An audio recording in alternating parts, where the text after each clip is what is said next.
Maqaa Abbaa, kan Ilmaa, kan Hafuura Qulqulluu, Waaqa tokko. Ameen. Dhukkubbii. Barreessaan Diyaaqoon Henook Hayilee. Kutaa Jahaffaa mana murtii Dukkanaa.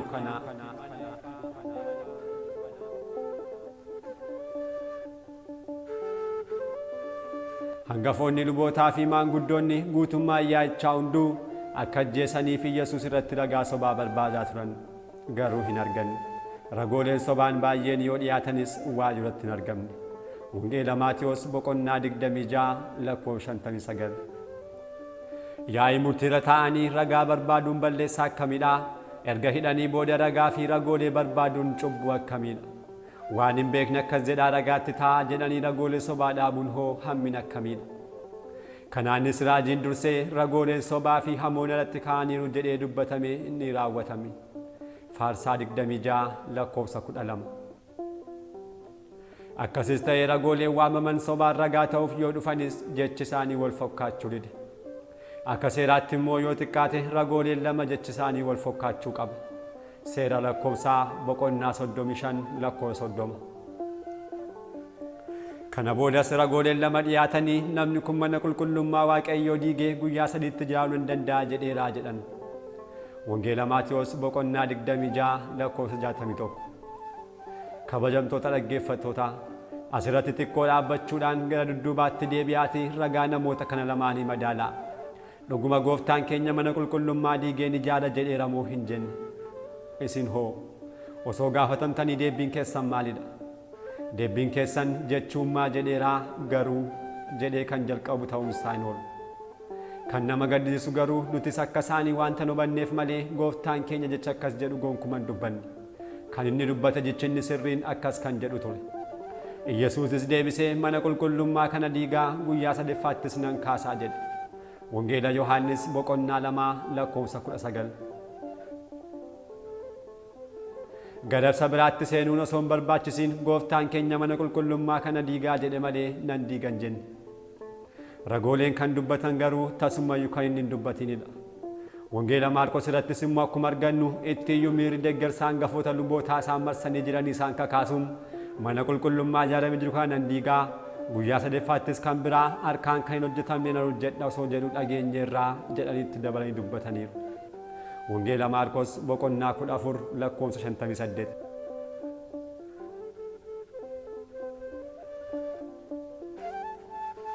Haxxummaan hangafoota lubootaa kan ittiin beekamu wanti biraan himannaa isaan ittiin irra deddeebiin gooftaa keenya himachaa turan sanbata biseeraa kan jedhu yaa'ii halkanii kanarratti hin kaasiin hafuu isaaniidha.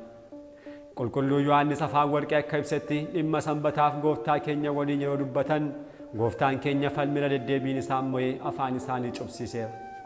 Kanaaf falmi isaan hin baasne hin kaasiin hafan. Isa kana caalaa miseensota yaa'ichaa dheekkamsiisuu fi miira isaanii tuquu danda'a jedhanii himannaa isaan filatan mana qulqullummaa keenya nan diiga jedheeraa kan jedhu ture.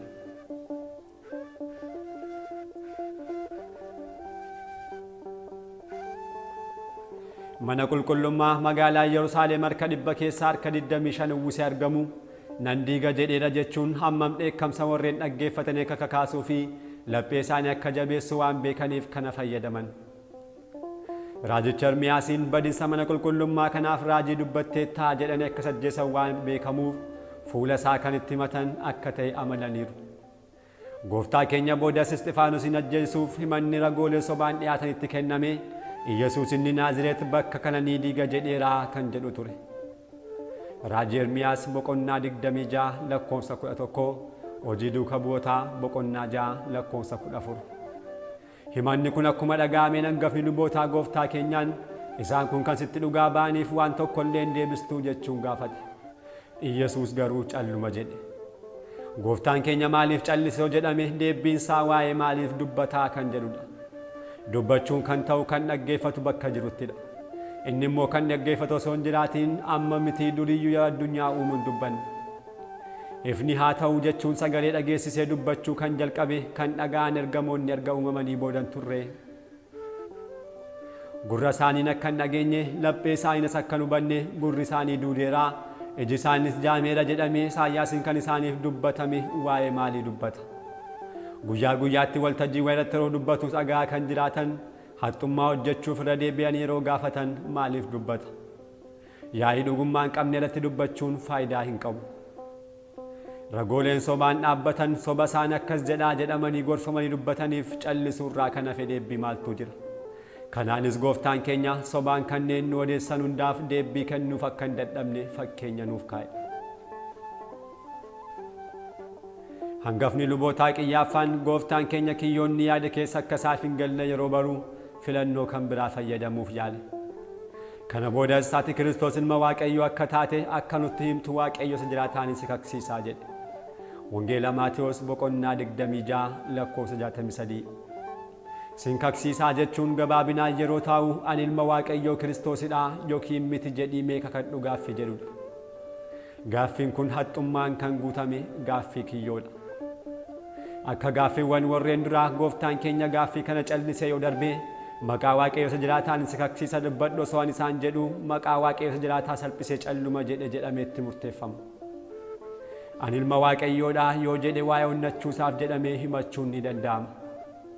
Ilma Waaqayyoo miti yoo jedhe immoo kanaan dura osoo dubbatu dhageenya irra kan jedhan ragooleen biroo dhiyaatanii kan dubbate akka gane taasifamee himachuun ni danda'ama. Gabaabumatti gaaffiinsaa gaaffii kiyyoo ture. Gooftaan keenyas yeroo kana deebii kenne. Raawwateen callisnee raawwatees hin dubbannee yeroo barbaachisutti dubbate malee akkuma jedhu hiikkaan wangeela Maatewos.